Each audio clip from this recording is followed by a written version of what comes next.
Everyone, welcome to chemistry tactics. हमने chemical kinetics chapter start किया हुआ है। अच्छा, चैनल पे ना ऑलरेडी कुछ चैप्टर्स कंप्लीट हो चुके हैं, जैसे कि सॉलिड स्टेट हो गया, एब्लोक एलिमेंट्स हो गया, एरोमेटिसिटी हो गया, और भी चैप्टर्स। तो अगर आपको देखने हैं ना वो चैप्टर्स, मतलब आपने अगर नहीं पढ़े हैं, आपको पढ़ने हैं, कुछ आपको अलग कॉन्सेप्ट सीखने हैं या फिर कुछ आपको प्रीवियस ईयर के क्वेश्चंस करने हैं, तो आप वहाँ से जाकर देख सकते हो। आपको प्रीवियस ईयर के क्वेश्चंस भी कराए गए हैं और सब कुछ कराया गया है। आपको डिस्क्रिप्शन में दे दूँगी वीडियोस के लिंक, आप वहाँ से चेक कर लेना एक बार, ठीक है ना। तो चलो आज हम स्टार्ट करने वाले हैं केमिकल काइनेटिक्स में। देखो, हमने कुछ रिएक्शंस हम स्टडी कर रहे थे अपनी। हमने consecutive reaction last time study की थी, उससे पहले हमने पैरेलल रिएक्शन, साइड रिएक्शंस जो होती हैं वो की थी, और अपोजिंग रिएक्शन, रिवर्सिबल रिएक्शंस की थी। आज हम करने वाले हैं नेक्स्ट कॉन्जिक्यूटिव रिएक्शन से लेकर पहले तो कुछ क्वेश्चंस करने वाले हैं कि उसके किस तरह के क्वेश्चंस पूछे जाते हैं, राइट। तो सबसे पहले तो हम क्वेश्चन ही करेंगे कॉन्जिक्यूटिव रिएक्शन के, जो प्रीवियस ईयर में आए हुए क्वेश्चंस हैं, ठीक है ना। उसके बाद फिर हम स्टार्ट करेंगे आज Lindeman theory of unimolecular reaction. कुछ थ्योरीज़ हैं हमारी, जैसे कि एक्टिवेटेड कॉम्प्लेक्स थ्योरी हो जाएगी आपकी। तो ये सब क्या होती हैं, इन थ्योरीज़ के बारे में हमें थोड़ा सा पढ़ना है। उनसे रेट कैसे फाइंड आउट करते हैं रिएक्शंस का, वो हम निकालेंगे। तो ये पार्ट इंपॉर्टेंट होता है और गेट एग्ज़ाम में बहुत क्वेश्चन आते हैं इस वाले पार्ट से, ज़्यादातर जो एक्टिवेटेड कॉम्प्लेक्स थ्योरी है उससे, ठीक है ना। तो यहाँ से क्वेश्चंस आते हैं, इसलिए ये पार्ट आपको कराए जा रहे हैं। डेरिवेशन आपको मैं थोड़ा अच्छे से करा रही हूँ क्योंकि यहाँ से आते हैं। अब डायरेक्टली मैं कुछ बता कर कि कॉन्जिक्यूटिव रिएक्शन ऐसे ऐसे होती है, उसके क्वेश्चंस करा दूँ, लेकिन पूरा डेरिवेशन इसीलिए कराया जा रहा है क्योंकि ये आपको आना चाहिए, हर चीज़ पता होनी चाहिए इसके बारे में ना, ठीक है। तो चलो स्टार्ट करते हैं हम आज की क्लास में। सबसे पहले हम क्वेश्चन से ही शुरू करेंगे। क्वेश्चन है गेट एग्ज़ाम में आया हुआ,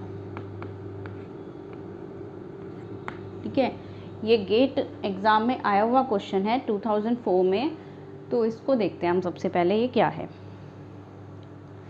एक रिएक्शन हमें दी गई है, कॉन्जिक्यूटिव रिएक्शन ही है।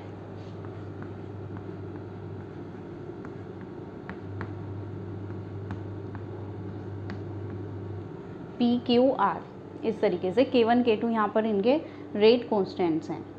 Given that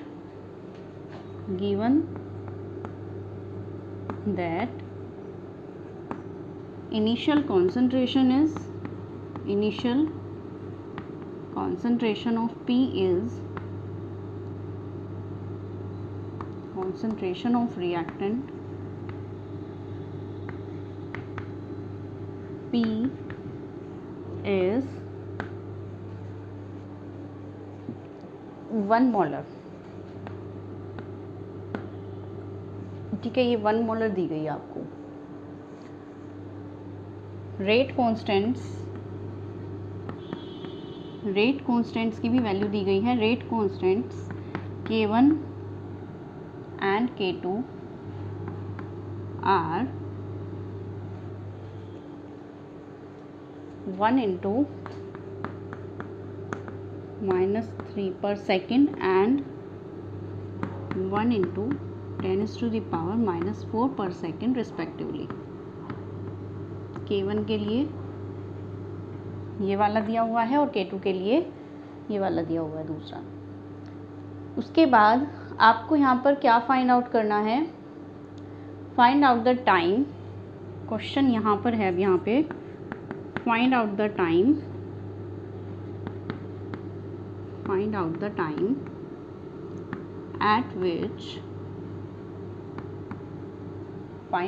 time at which concentration of Q and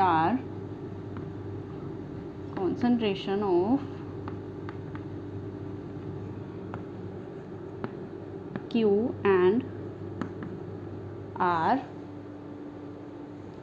are 0.5966 molar and 0.0355 molar respectively। Q के लिए दी हुई है 0.5966 एंड R के लिए है 0.0355, ठीक है। यहाँ पर अब आपको टाइम फाइंड आउट करना है। तो ये आपका पूरा क्वेश्चन है जो कॉन्जिक्यूटिव रिएक्शन से है।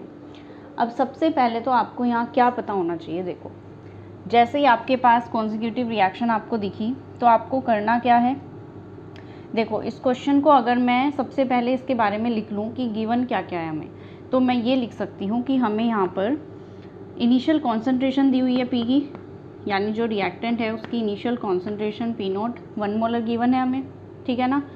हमारी क्यू की कॉन्सेंट्रेशन जो है किसी टाइम पे, ये इनिशियल वाली तो कुछ होगी नहीं, ज़ीरो होगी इनिशियली, तो देखो यहाँ पर इनिशियली इसकी कुछ कॉन्सेंट्रेशन है वो है 1 मोलर, ठीक है। इसकी तब तक 0 थी। यहाँ पर कोई कॉन्सेंट्रेशन हमारी होगी आफ्टर टाइम टी, हमें नहीं पता वो क्या होगी, तो उसको हम मान लेते हैं पी टी, ठीक है। इसको अभी मैं बताती हूँ कैसे होता है। देखो ये 1 मोलर है हमारे जब टाइम हमारा 0 है। आफ्टर कुछ टाइम के बाद यहाँ पर जो कॉन्सेंट्रेशन है वो पी टी है, ये वाली क्यू टी है और ये वाली आर टी है, ठीक है। अब हमारे पास ना ये चीज़ें दी हुई हैं कि कुछ टाइम के बाद, अब वो नहीं पता हमें टाइम क्या है, लेकिन ये श्योर है कि क्यू और आर की जो कॉन्सेंट्रेशंस है ना वो हमें गिवन है। हमें क्यू टी की वैल्यू गिवन है और हमें R at time T given है 0.0355 मोलर, ठीक है ना। ये चीज़ें हमें गिवन है। तो अब एक चीज़ आपने देखी थी जब इस क्वेश्चन को किया था कि ये ए होता है, ये 0 होता है, ये एक्स वाई जेड होता है, ठीक है। और हमने लिखा था कि ए जो होता है हमारा वो X plus Y plus Z के इक्वल होता है, ये चीज़ हमने नोट की थी ना। तो अब यहाँ से सबसे पहले स्टार्टिंग वहीं से होने वाली है। देखो रेट कॉन्स्टेंट्स की वैल्यू भी दोनों की गिवन है, बस टाइम ही तो निकालना है हमें कि किस टाइम पे ये वाली कॉन्सेंट्रेशंस आ रही हैं, ठीक है ना। तो यहाँ पर हमारा सबसे पहले तो आपको क्या निकालना है, अगर आप a equal to X plus Y plus Z कर रहे हो, आपको a की वैल्यू पता है क्या? बिल्कुल पता है, 1 मोलर है। x की वैल्यू पता है क्या आपको? x किसके लिए था? जो हमारा pt है, जो p की t टाइम के बाद कॉन्सेंट्रेशन है, वो हमें नहीं पता है, लेकिन हमें y पता है क्योंकि ये qt है 0.05966 मोलर, प्लस ये z भी पता है हमें rt है 0.0355 मोलर, ठीक है। ये चीज़ आ गई। यहाँ से सारी वैल्यूज़ को सॉल्व कर देंगे, इन दोनों को ऐड करके 1 में से माइनस करेंगे, तो यहाँ पर x की एक वैल्यू आएगी और x की वैल्यू आएगी क्या? 0.3679 मोलर। तो ये हमें आफ्टर टाइम t x की पता चल गई कि ये कॉन्सेंट्रेशन है। ये हमें निकालनी तो नहीं थी वैसे, क्योंकि हमें टाइम निकालना था, लेकिन इसका यूज़ होगा आगे। अभी देखो, अब इसका ना फॉर्मूला देखो आप क्या होता है। फॉर्मूला हमारा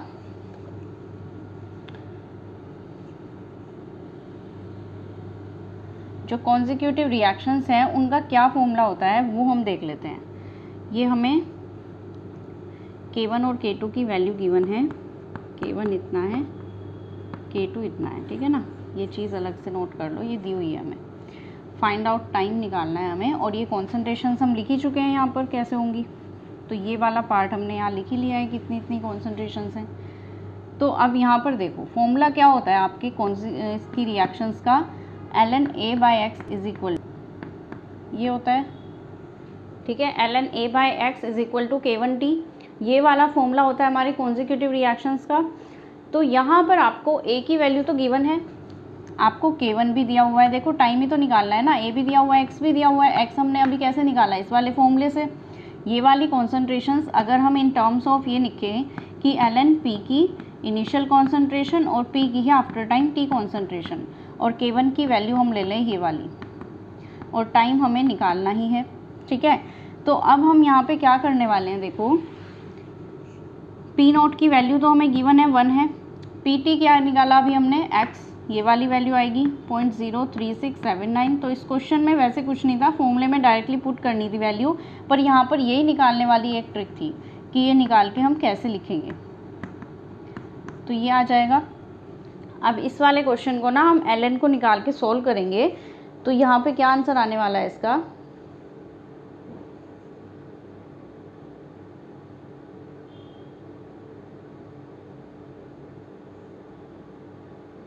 ओके। तो ये क्वेश्चन हमारा कुछ इस टाइप से आंसर आएगा 921.6 6 के अराउंड आएगा सेकंड में टाइम, इतने सेकंड।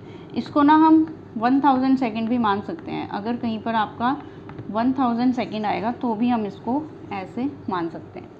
तो ये आएगा हमारा, ठीक है ना। तो इस तरीके से होते हैं क्वेश्चन। यहाँ पर ln की वैल्यू को आपको सोल्व करना पड़ेगा पूरा, तभी जाके आंसर आएगा आपका। अगर इस क्वेश्चन को हम थोड़ा सा अपनी लैंग्वेज में मतलब बिना कैलकुलेटर के सोल्व करना चाहें तो क्या कर सकते हैं हम, तो हम देखते हैं इसको कर सकते हैं या नहीं। इस 0.3 को हम क्या लिख सकते हैं, यहाँ पर 0.4 लिख सकते हैं, और ln को हम 2.303 log लिख सकते हैं। 2.303 log लिख लो, 1 अपॉन इसको 0.4 लिख लो। ये 10⁻³ जो है वो इधर आ जाएगा और इधर सिर्फ t रह जाएगा ये, ठीक है। तो यहाँ से आप क्या कर सकते हो, इसको पॉइंट हटाकर ऊपर 1 0 आ जाएगी, यह आएगा log 5 2। 2.303 divide by 10⁻³ log 5 minus log 2। एक log 5 है और एक log 2 है। log 5 की वैल्यू क्या होती है, 0.7 के अराउंड होती है, log 2 की वैल्यू 0.3 के अराउंड होती है। तो यहाँ से ये वाली वैल्यूज़ आ गई, 2.303 10⁻³ हो गया, ये t = चल रहा है टाइम। तो 2.303 इंटू 0.7 माइनस 0.3 कर देंगे तो क्या आंसर आएगा आपका, 0.4 इंटू 10⁻³। इसको हम मल्टीप्लाई कर देंगे 9214, ये आएगा इंटू 10⁻³। पॉइंट को इधर ले जाएंगे तो 10⁻, ये पॉइंट इधर आएगा और 10⁻³ हो जाएगा, जिससे ये कैंसिल हो जाएगा हमारा। तो ये आपका आंसर आया। 921.6 था यहाँ पर, 921.2 भी आ सकता है, ये तो 1000 के अराउंड ही आंसर आएगा, ठीक है ना। तो इस तरीके से आपका जो आंसर है ये टोटल 1000 के अराउंड आंसर आपका आ जाएगा, ठीक है ना। मेन ट्रिक इसमें इस क्वेश्चन में ये थी कि हमें जो x था वो निकालना था, क्योंकि यहाँ पे हमें दोनों ही कॉन्सेंट्रेशन किसकी चाहिए, रिएक्टेंट की चाहिए, ठीक है ना। तो रिएक्टेंट की चाहिए थी, तो ये हमारा इन वाली वैल्यू से आ जाएगा। और K2 का तो यूज़ ही नहीं करना था हमें, क्योंकि सिर्फ K1 से ही मतलब था हमें, ठीक है। तो ये हो गया हमारा क्वेश्चन। इसी तरह के क्वेश्चंस आते हैं जिनमें कोई एक ट्रिक लगनी है बस, और फिर आपका पूरा सोल्व हो जाएगा। अब एक नेट में आया हुआ क्वेश्चन करते हैं,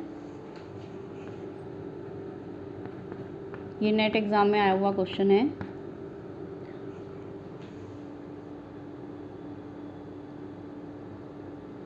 overall rate of the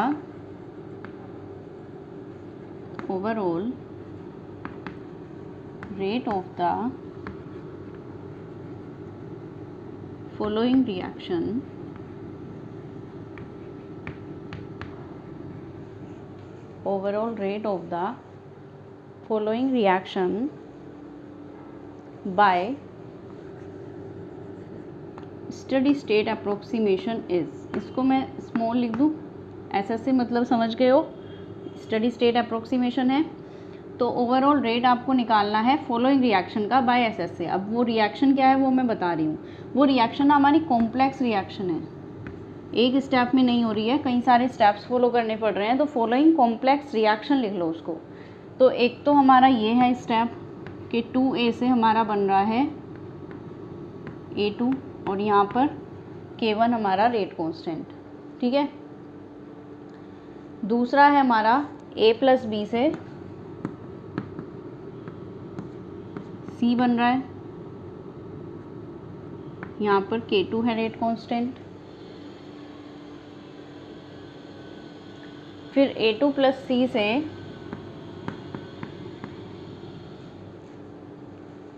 P + 2A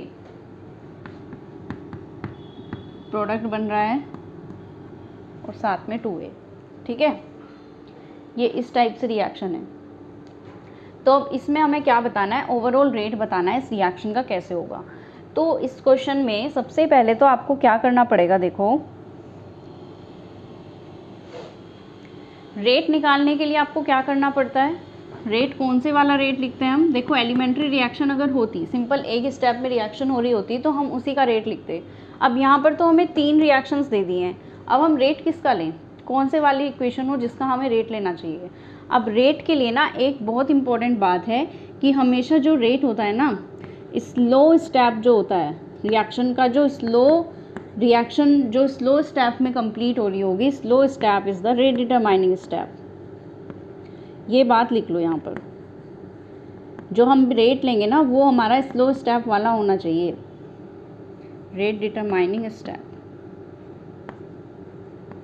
तो स्लो स्टेप से ही पता चलेगा कि रेट कौन सा होगा। तो अब इस स्टेप हमें कैसे पता चलेगा कौन सा रेट स्लो है, इस वाली रिएक्शन का, इसका या इसका। अब हम ऐसे देख के कैसे पता लगा लेंगे, तो देखकर पता लगा सकते हैं बिल्कुल। जो भी हमारे इक्विलिब्रियम वाले पार्ट होते हैं ना, ये दोनों, ये हमेशा फास्ट होते हैं, फास्ट इक्विलिब्रियम। क्योंकि इक्विलिब्रियम फास्ट क्यों हो रहा है, रिएक्शन से प्रोडक्ट, प्रोडक्ट से रिएक्शन, रिएक्शन फॉरवर्ड भी जा रही है, बैकवर्ड भी जा रही है, अपोजिंग रिएक्शंस हो रही हैं दोनों। तो जब अपोजिंग रिएक्शंस होंगी तो वो फास्ट होंगी, ठीक है ना।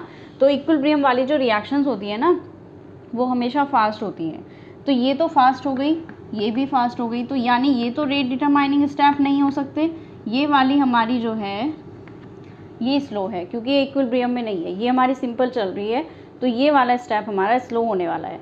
तो जो कुछ डिपेंड करेगा रेट वो इसी पे करेगा। तो इसका रेट लेंगे हम K3 और इसी के जो रिएक्टेंट्स हैं वो हम लेंगे, ठीक है। तो ये आ गया हमारा रेट, ये इक्वेशन नंबर 1 आ गई हमारी।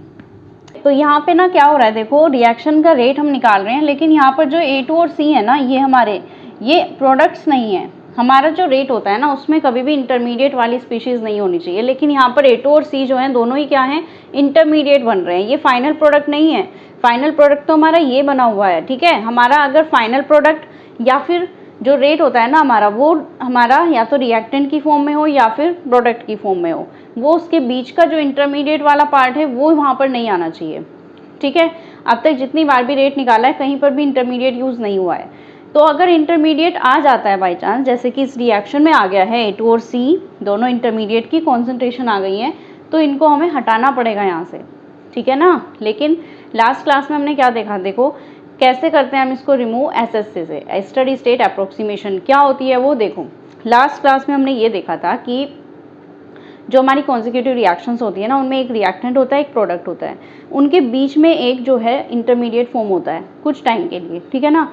तो उसकी जो डिफॉर्मेशन होती है और जो फॉर्मेशन होती है वो हमें पता नहीं लगता कि कब कितनी जल्दी वो इंक्रीज़ हो रहा है, कितनी जल्दी वो डिक्रीज़ हो रहा है, ठीक है ना, क्योंकि बहुत छोटे टाइम के लिए होता है वो चीज़, इतने छोटे टाइम के लिए बनी है, तो उसकी कॉन्सेंट्रेशंस कब बढ़ रही हैं कब घट रही हैं हमें नहीं पता चल रहा है। तो इसलिए हम उसका नेट रेट जो है 0 मान लेते हैं, ठीक है ना। और जो हम उसके डिफॉर्मेशन का रेट लेते हैं वो उसके माइनस उसके रेट ऑफ फॉर्मेशन हो जाता है इक्वल टू 0, यानी कि rate of formation is equal to rate of deformation, ये हो जाता है इंटरमीडिएट के लिए। तो यहाँ पर इसी चीज़ को हम बोलते हैं स्टडी स्टेट अप्रोक्सीमेशन। एक ऐसी स्टेट आ जाती है उसमें नेट रेट 0 हो जाता है, ठीक है ना। तो ये होती है बात। तो अगर आपने नहीं देखा है लास्ट क्लास देख लेना, उसमें आपको समझ आ जाएगा SSC के बारे में क्या होता है, ठीक है। तो यहाँ पर देखो अब हमें इसको तो हटाना पड़ेगा ना, क्योंकि हमारा रेट कभी भी इस इंटरमीडिएट की फॉर्म में नहीं हो सकता। हमारा रेट या तो रिएक्टेंट की फॉर्म में हो, रिएक्टेंट की कॉन्सेंट्रेशन हो, या फिर हमारे प्रोडक्ट की कॉन्सेंट्रेशन हो। अगर वहाँ पे इंटरमीडिएट की कॉन्सेंट्रेशंस आ रही हैं दैट मीन्स यहाँ पर रेट गलत है। इस रेट में से हमें ये इंटरमीडिएट हटाना पड़ेगा, क्योंकि उसकी कॉन्सेंट्रेशंस तो हमें पता ही नहीं चल रही है ना, कितनी फास्ट बढ़ रही हैं, कितनी जल्दी हमारी वो डिक्रीज़ हो रही हैं, हमें नहीं पता चल रहा है। तो उसको हम कैसे वहाँ पर ले लें, ठीक है। तो रेट उससे कैसे आ जाएगा, जिसकी कॉन्सेंट्रेशन का ही नहीं पता कि वो कब हमारी इंक्रीज़ हो रही है कब डिक्रीज़ हो रही है, उसका जब नेट रेट ही 0 होता है। तो अगर इसको हम ले भी लेंगे, अगर इसको हमने ले भी लिया, इनका नेट रेट 0 ही हो जाता है, तो रेट तो 0 आ जाएगा। रेट कैसे पता चलेगा हमें क्या होता है, तो इसलिए हमें इन चीज़ों को तो यहाँ से हटाना पड़ेगा। अब ये हम कैसे हटाएंगे, देखो A2 यहाँ पर है और C यहाँ पर है, हमें इनको हटाना है, ठीक है ना। तो हम स्टडी स्टेट अप्रोक्सीमेशन से हटाते हैं कि rate of formation is equal to rate of deformation, लेकिन यहाँ पर ना बीच में इक्विलिब्रियम है, ठीक है। तो जैसे स्टडी स्टेट अप्रोक्सीमेशन होता है ऐसे एक टर्म होती है इक्विलिब्रियम अप्रोक्सीमेशन, इक्विलिब्रियम अप्रोक्सीमेशन। अब ये क्या होती है, ये भी ऐसे ही होती है, जो हमारे इंटरमीडिएट होते हैं बीच में उनको हटाने का काम करती है। जैसे SS से हटाता है ना हमारे इंटरमीडिएट को, इसी तरीके से ये इक्विलिब्रियम अप्रोक्सीमेशन भी हटाता है। कैसे हटाता है? इक्विलिब्रियम अप्रोक्सीमेशन से हम A2 और C की वैल्यू निकालेंगे, इनकी कॉन्सेंट्रेशंस निकालेंगे और उनकी वैल्यूज़ को यहाँ पुट कर देंगे, तो हमारा जो आंसर है वो सिर्फ हमारे रिएक्टेंट एंड प्रोडक्ट की टर्म्स में आएगा फिर, ठीक है ना। चलो, तो अब हम यहाँ पे यही काम करते हैं, on applying equilibrium approximation on this equation. तो क्या हो जाएगा इक्विलिब्रियम अप्रोक्सीमेशन? देखो, इक्विलिब्रियम अप्रोक्सीमेशन लगाने के लिए हमें क्या करना पड़ता है, जो आपका रेट होता है ना, जो यहाँ पर K1 रेट है, वो किसके इक्वल होता है? आपकी प्रोडक्ट की कॉन्सेंट्रेशन डिवाइड बाय रिएक्टेंट्स की कॉन्सेंट्रेशन, ये होता है, ठीक है। तो यहाँ से अगर हम A2 की वैल्यू निकालना चाहें, क्योंकि हमें A2 की वैल्यू चाहिए थी यहाँ से, तो क्या आ जाएगी? K1A², ये आ गया, ठीक है ना। इसी तरीके से हम दूसरी इक्वेशन पे भी इक्विलिब्रियम अप्रोक्सीमेशन लगा सकते हैं। तो K2 इज इक्वल टू क्या आएगा? C/AB, ठीक है। तो यहाँ से अगर हम C की वैल्यू निकाल दें, क्योंकि हमें तो C चाहिए, तो ये आ जाएगा K2AB। अब ये दोनों वैल्यूज़ हमारी आ चुकी हैं, तो हमें क्या चाहिए? अब इन दोनों वैल्यूज़ को यहाँ पे पुट करना है हमें। Put A2 and C in equation 1, यहाँ पर पुट कर दो इन वैल्यूज़ को। तो क्या आंसर आने वाला है? आप देखो,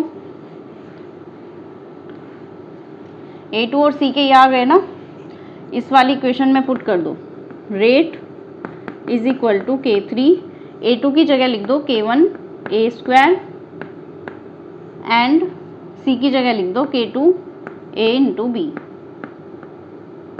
ठीक है। तो यहाँ से जो रेट आ गया आपका, वो आ गया K1 और ये K2 भी साथ में लिख दो, अच्छा लगेगा लिखा हुआ K1 K2 K3, A² है और एक ये पावर 1 है, तो ऐड हो जाएंगी, 3 हो जाएगा, एंड साथ में B की कॉन्सेंट्रेशन, ये आएगा आपका फाइनल रेट, ठीक है ना। अब इसमें रिएक्शन में देखो कोई इंटरमीडिएट नहीं है, यहाँ पर हमारे जो A2 और C बने थे ये इंटरमीडिएट थे, ये यहाँ पर नहीं है प्रेजेंट, ठीक है। तो इस तरीके से इसका हमने फाइनल रेट निकाल दिया। तो हमें इसी तरह के क्वेश्चन दिए जाएंगे, पहले हमें कुछ इक्वेशंस दी जाएंगी, हमें देखना है उसमें स्लो स्टेप कौन सा है, उसके अकॉर्डिंग हम रेट लिखेंगे। फिर रेट में हम देखेंगे कोई इंटरमीडिएट तो नहीं है, अगर है तो उसको हटाना पड़ेगा। तो या तो हम उसको SSA से हटाएंगे, स्टडी स्टेट अप्रोक्सीमेशन से, या फिर इक्विलिब्रियम अप्रोक्सीमेशन से, ठीक है। तो दोनों ही तरीके से हम उसको हटा सकते हैं। अगर हमें SS से निकालना होता तो क्या करते हैं हम? Rate of formation is equal to rate of deformation कर देते। उसका भी क्वेश्चन करेंगे हम आगे, फिलहाल तो ये चीज़ थी आपकी, और ये हो गया आपका क्वेश्चन फिनिश, ठीक है। चलो अब शुरू करते हैं अपनी Lindemann theory of unimolecular reaction.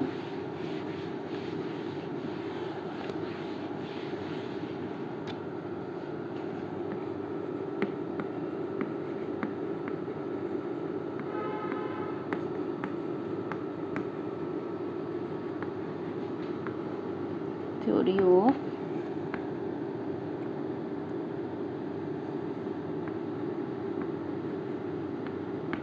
Unimolecular reaction. अब यहाँ पर यूनिमोलिकुलर का मतलब क्या है? यूनिमोलिकुलर का मतलब क्या होता है? जहाँ पर हमारी एक ही टाइप के मॉलिक्यूल प्रेजेंट होते हैं। अब देखो, जैसे हमारा कोई A है रिएक्टेंट, सिर्फ A ही रिएक्ट कर रहा है, दूसरा भी, मतलब एक ही तरह के अगर मॉलिक्यूल्स हमारे पास हैं तो उनको बोलते हैं यूनिमोलिकुलर। और जब हमारा कोई एक A है, दूसरा मान लो B है, ठीक है, या एक B है दूसरा C है, तो दोनों अलग हो गए ना। अगर B है तो B है, तो ये हो गया हमारे एक जैसे। तो इस टाइप से होते हैं। तो जो एक जैसे होते हैं ना, हमारे एक ही टाइप के होते हैं, उनको हम बोलते हैं यूनिमोलिकुलर, ठीक है। एक ही टाइप की, यूनि मतलब 1, तो एक ही टाइप के जो होते हैं, एक ही टाइप के जब हमारे मॉलिक्यूल रिएक्ट करेंगे तो यूनिमोलिकुलर होंगे वो, ठीक है ना। तो हमें यही पढ़ना है, यहाँ पर यूनिमोलिकुलर रिएक्शन के बारे में ही पढ़ना है। तो होता क्या है देखो इस रिएक्शन में, इसकी थ्योरी में क्या होता है, इसके कुछ पोस्टुलेट्स होते हैं, वो हम 1 बाय 1 लिखेंगे, इनकी जो पॉइंट्स हैं पूरे लिखेंगे। तो लिनमैन थ्योरी में सबसे पहले तो बात ये होती है कि हमारे ना दो यूनिमोलिकुलर हमारे मॉलिक्यूल्स होते हैं, ठीक है। एक ही टाइप के हम मॉलिक्यूल्स लेते हैं, उनको हम जब आपस में कोलाइड करते हैं जब वो आपस में, तो क्या होता है वहाँ से उनकी एक्टिवेशन एनर्जी इंक्रीज हो जाती है। ठीक है, देखो कोई भी हमारा रिएक्टेंट है, उसकी एनर्जी इंक्रीज हुई और फिर ये बन गया प्रोडक्ट। ठीक है, ऐसा ही तो होता है ना। तो यहाँ पर होता क्या है, सबसे पहले हमारे कोई दो रिएक्टेंट हमारे मान लो थे एक ही टाइप के A+A, यहाँ से क्या किया उन्होंने, जैसे इंक्रीज हुए तो यहाँ पर एक उन्होंने क्या कर दिया, एक स्टेट बना दी, यहाँ पर एक कॉम्प्लेक्स फॉर्म हो गया। ठीक है, ये इसका इंटरमीडिएट टाइप बन गया। एक्टिवेशन एनर्जी, उसको इतनी एक्टिवेशन एनर्जी उन्होंने गेन की, इतनी एक्टिवेशन एनर्जी गेन की और यहाँ से वो एक्टिवेटेड कॉम्प्लेक्स बन गया। ठीक है, अब यहाँ पे हो सकता है कि ये हमारा आगे प्रोसीड कर जाए और प्रोडक्ट में कन्वर्ट हो जाए, या हो सकता है कि ये बैकवर्ड आ जाए और फिर से हमारा डिसइंटीग्रेट हो जाए। मतलब कि या तो ये हमारा आगे चला जाए, प्रोडक्ट में कन्वर्ट हो जाए, या फिर ये कॉम्प्लेक्स वापस ही आ जाए अपनी तरफ, आगे रिएक्शन ही ना हो। तो यहाँ पर ये दो पॉसिबिलिटी होती हैं। तो जब रिएक्शन आगे चली जाती है तो प्रोडक्ट मिल जाता है, पीछे आ जाती है तो फिर से रिएक्टेंट मिल जाता है। ठीक है ना, तो कौन से प्रोसेस में आगे जाएगा, कौन से में पीछे जाएगा, इन सब के बारे में ही होती है ये थ्योरी। ठीक है ना, तो अब हम इसके सबसे पहले पोस्टुलेट्स लिख लेते हैं। तो सबसे पहले पॉइंट तो आप लिख लो, यही है कि reactant molecules, the reactant molecules acquire, देखो सबसे पहली बात है the reactant molecules, the reactant molecules collide with each other, collide with each other and gain some activation energy, and gain some activation energy. This step is called activation step.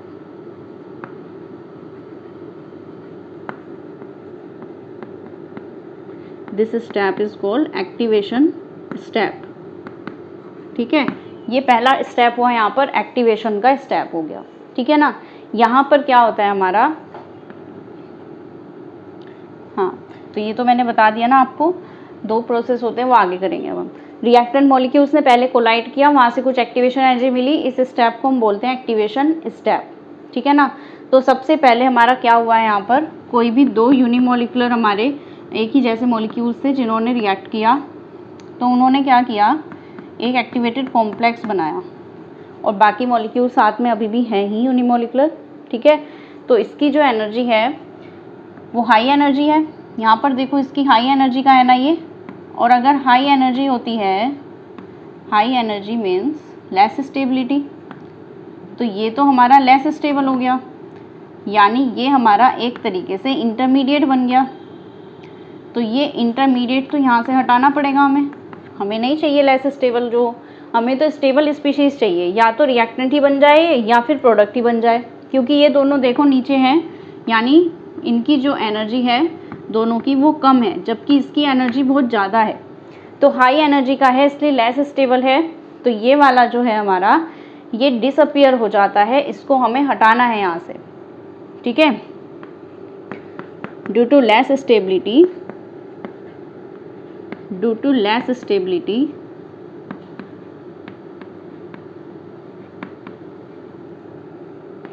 A star can disappear by two methods या by two processes, can disappear by two processes। अब यहाँ पर होंगे दो process जिससे ये हमारा finish हो सकता है। कैसे होगा, एक प्रोसेस तो होता है डीएक्टिवेशन, एक होता है डीकम्पोजिशन। ये लिख लिया।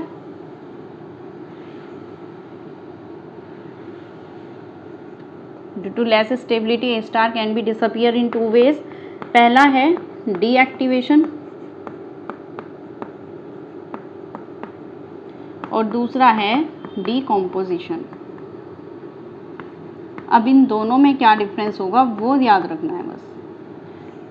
देखो, जो डीएक्टिवेशन प्रोसेस होगा ना, डीएक्टिवेशन प्रोसेस, वो हमारा कब होगा, जब हमारा वापस आ जाएगा रिएक्टेंट, ठीक है ना। Process of deactivation which is favourable at deactivation, इसको लिख लो यहाँ पर, favourable at high pressure, favourable at high pressure, ये हाई प्रेशर पे होगा। जब आप इसमें यहाँ तक प्रोसेस बन जाएगा, इसके बाद जब आप प्रेशर को इंक्रीज़ करोगे तब हमारा डीएक्टिवेशन का प्रोसेस हो जाएगा, फेवरेबल एट हाई प्रेशर। तो यहाँ पर होगा क्या, जो आपका ये ए स्टार बना है ना साथ में, तो ये वापस आ जाएगा आपके जैसे था ऐसे कि ऐसे ही, ठीक है ना। तो ये प्रोसेस आपका वापस बन गया। अब दूसरा है डिकम्पोजिशन, इसके बारे में अगर हम लिखें तो ये क्या होता है, फेवरेबल एट लो प्रेशर,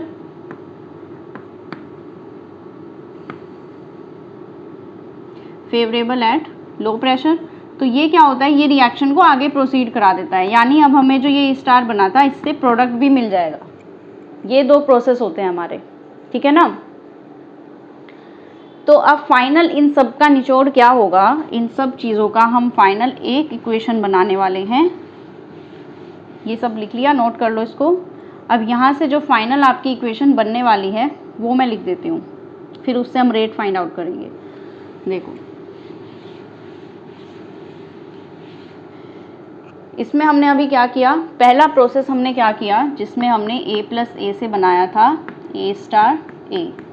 अब हमने क्या किया, इसी स्टेप को अगर हम वापस बैकवर्ड ले जाएं, डीएक्टिवेशन कर दें यहाँ पर, तो क्या हो जाएगा, ये वाला स्टेप फिर से हमारा a प्लस ए में कन्वर्ट हो जाएगा। तो हमने इसको एक ही स्टेप में कर दिया। तो ये वाला जो प्रोसेस है हमारा, ये तो होता है डीएक्टिवेशन के लिए। यहाँ पर K1 K2 हमारे हैं, तो ये प्रोसेस तो हो गया डीएक्टिवेशन। अब अगर हमारा A स्टार P में कन्वर्ट हो जाता है एट K3 रेट कांस्टेंट, तो ये हो जाता है डिकम्पोजिशन। ये इसका फाइनल आ गया कि फाइनली आपका ये बन जाएगी इक्वेशन, ठीक है ना। अब हमें निकालना है रेट। तो फिर से हम लास्ट क्वेश्चन की तरह इक्विलिब्रियम वाले स्टेप को तो नहीं मान सकते, क्योंकि ये हमारा फास्ट होता है, तो इसको तो हम स्लो स्टेप को रीडिटरमाइनिंग स्टेप मानते हैं, तो इसलिए ये तो हमारा रेट वाला स्टेप नहीं हो सकता। तो रेट कौन सा निकालेंगे हम, ये वाला K3A स्टार। चलो ये भी निकाल दिया, लेकिन यहाँ पर जो A स्टार आया है ये तो इंटरमीडिएट है, इसको तो हमें हटाना पड़ेगा। तो क्या करना चाहिए, इसके लिए लगा दो इसमें इक्विलिब्रियम अप्रोक्सीमेशन। अब इसकी अप्रोक्सीमेशन कैसे लगेगी, इस पे स्टडी स्टेट अप्रोक्सीमेशन आप अप्लाई करोगे। अब आप इस पे अप्लाई करोगे, on applying steady state approximation on equation on A star. Steady state approximation लगानी है आपको A स्टार पे। तो रेट ऑफ फॉर्मेशन इसका क्या होना चाहिए, rate of formation of SSA का मतलब ही ये है, is equal to rate of deformation of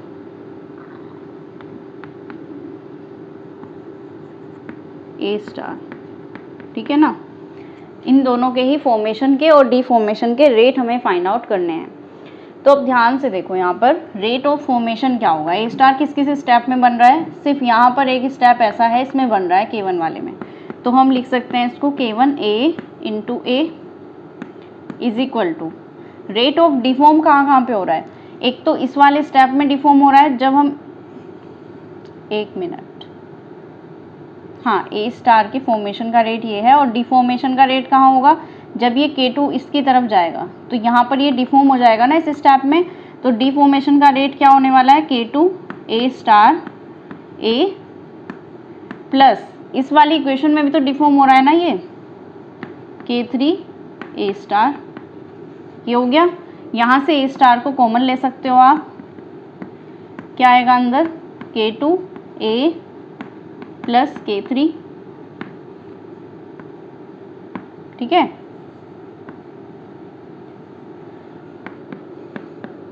K1 दोनों A सेम है तो पावर लिख सकते हैं 2। अब A स्टार को एक तरफ रखो और इसको इसके डिवाइड में ले आओ, क्योंकि हमें सिर्फ A स्टार की वैल्यू से मतलब है।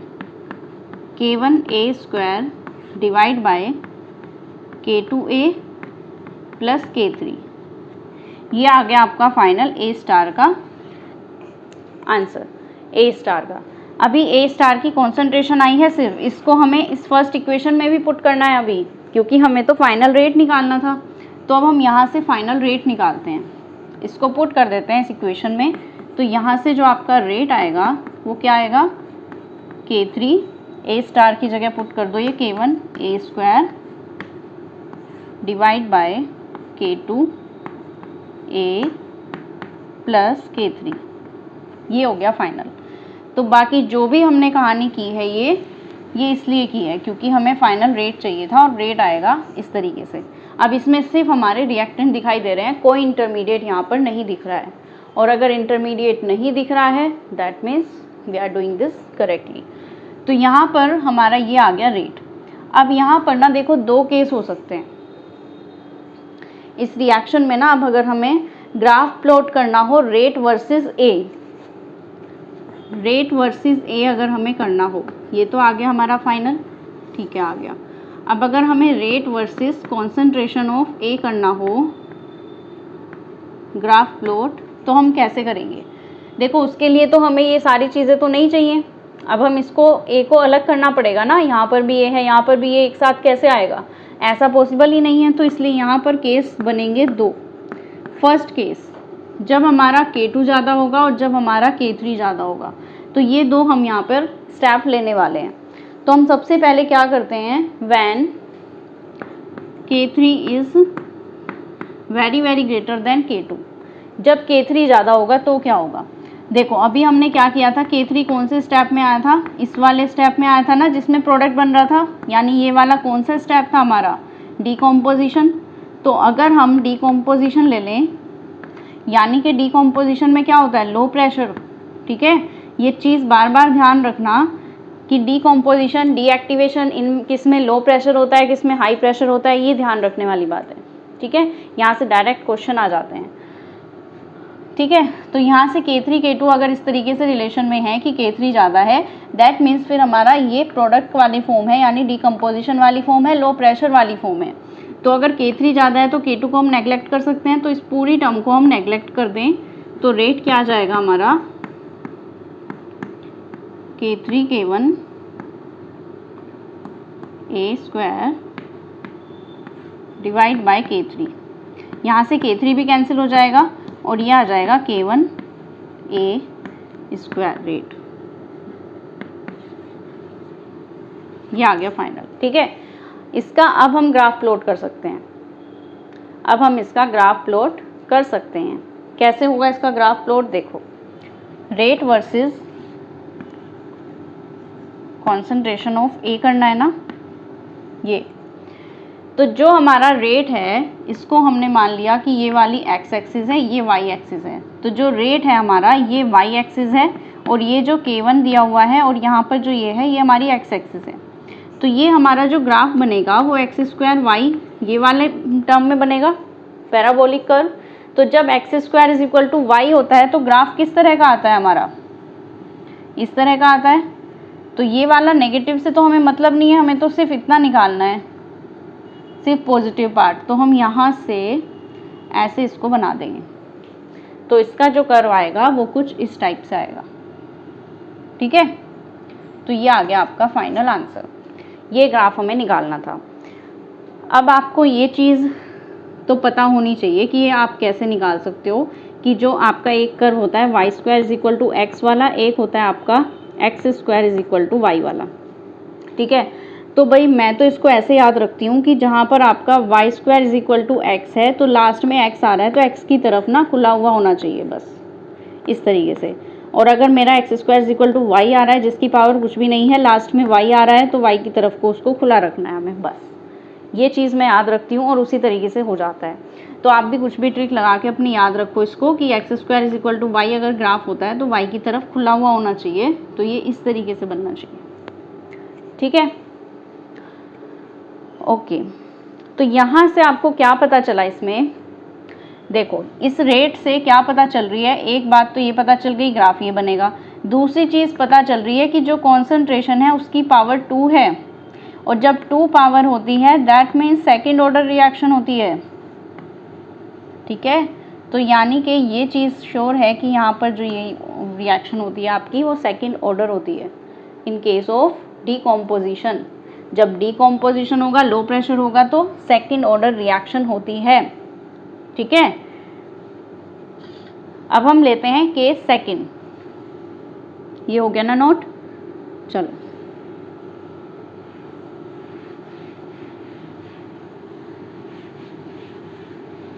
अब हम सेकेंड केस लेने वाले हैं। अभी तो K3 ज़्यादा था, अब हमने मान लिया कि K2 जब बहुत ज़्यादा हो जाएगा, when K2 is very very greater than. तो अब यहाँ पर देखो आपके कौन कौन से प्रोसेस आपने किए थे। K2 वाला कौन सा स्टेप था हमारा, यहाँ पे ये वाला, यानी कि जब हमारा डीएक्टिवेट हो रहा था, ये वापस हमारा बन के आ गया था रिएक्टेंट।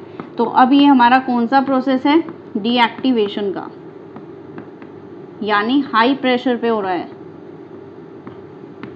ठीक है, ये हाई प्रेशर पे हो रहा है deactivation.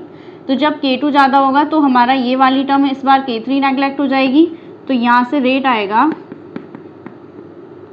K3 K1 A square divide by K2 A तो रहेगा, K3 वाली टर्म नेगलेक्ट हो जाएगी। यहाँ से K2 तो इस बार कैंसिल नहीं होगा, A कैंसिल हो जाएगा, तो यहाँ से फाइनल आएगा K3 K1 upon K2 into A। अब यहाँ से एक बहुत इंपॉर्टेंट चीज़ फिर से पता चल रही है, बताने से पहले ही आपको समझ आ गया होगा। पावर है 1, तो यानी ये वाली रिएक्शन कौन से टाइप की हुई, फर्स्ट ऑर्डर टाइप। ये हो गई हमारी फर्स्ट ऑर्डर रिएक्शन। ठीक है, इसका ऑर्डर हो गया फर्स्ट। अब अगर हमें कॉन्सेंट्रेशन और रेट में फिर से ग्राफ प्लॉट करना होगा तो हम कैसे करेंगे।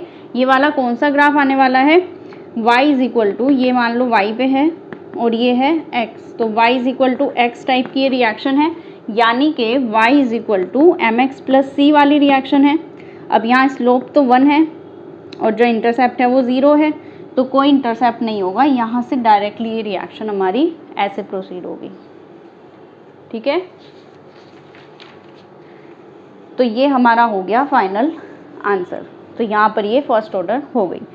अब Lindeman theory of unimolecular reaction आपका पूरा हुआ है कंप्लीट। तो ये थ्योरी पूरी कंप्लीट हो चुकी है। अब इसका फाइनल रिजल्ट क्या आया है एक बार वो ध्यान से देखना है। एक तो आपके शुरू के आपको ये स्टेप पता होने चाहिए। देखो आपने दो चीज़ें पढ़ी, एक आपने पढ़ा डीएक्टिवेशन। यहाँ से डायरेक्ट क्वेश्चन आते हैं कि डीएक्टिवेशन प्रोसेस में हमारा क्या ऑर्डर होता है, या फर्स्ट ऑर्डर कौन से स्टेप में होता है, सेकंड ऑर्डर की कौन से वाली स्टेप होती है, प्रेशर क्या होता है उस केस में, हाई होता है लो होता है। तो किसी भी तरीके से ये क्वेश्चन आ जाते हैं इसी टेबल से। तो एक ये टेबल लास्ट में अच्छे से बना लेना। ये इधर डीकम्पोजिशन है और इधर डीएक्टिवेशन है। ठीक है, जब भी डीएक्टिवेशन प्रोसेस होगा हमारा हाई प्रेशर पे होगा। जब हाई होगा तो ऑर्डर कम होगा। इसको ऐसे याद रखना, जब भी ये हाई प्रेशर होगा तो ऑर्डर जो है वो लो होगा। लो से मतलब ऑर्डर 1 होगा। ठीक है, जब भी लो प्रेशर होगा तो ऑर्डर हाई होगा। ये एक दूसरे के अपोजिट होंगे। लो प्रेशर पे ऑर्डर हाई होगा, यानी कि ऑर्डर जो है वो 2 होगा। ठीक है, ये होता है। लो प्रेशर डिकम्पोजिशन में होता है, इसका ऑर्डर 2 होता है। हाई प्रेशर पे डीएक्टिवेशन प्रोसेस होता है, इसका ऑर्डर होता है 1। ठीक है, डिकम्पोजिशन कब हुआ, जब हमारा फाइनल हमें प्रोडक्ट मिल गया था, यानी कि जो हमारा K3 ज़्यादा होता है तब। और डीएक्टिवेशन कब होता है, जब हमारा K2 ज़्यादा हो जाता है तब। ठीक है, इस टाइप से है। तो इस पूरी बात को आपको अच्छे से नोट कर लेना है। यही आपका फाइनल है, Lindeman theory of unimolecular reaction. ठीक है, तो ये थ्योरी तो ख़त्म होती है आज। इसके क्वेश्चन इसी टाइप के आते हैं, इसमें से ये चीज़ें आ जाती हैं थ्योरी में से। नेक्स्ट थ्योरी हम करने वाले हैं एक्टिवेटेड कॉम्प्लेक्स थ्योरी, जो नेक्स्ट क्लास में करेंगे। ठीक है, thanks for watching and keep learning.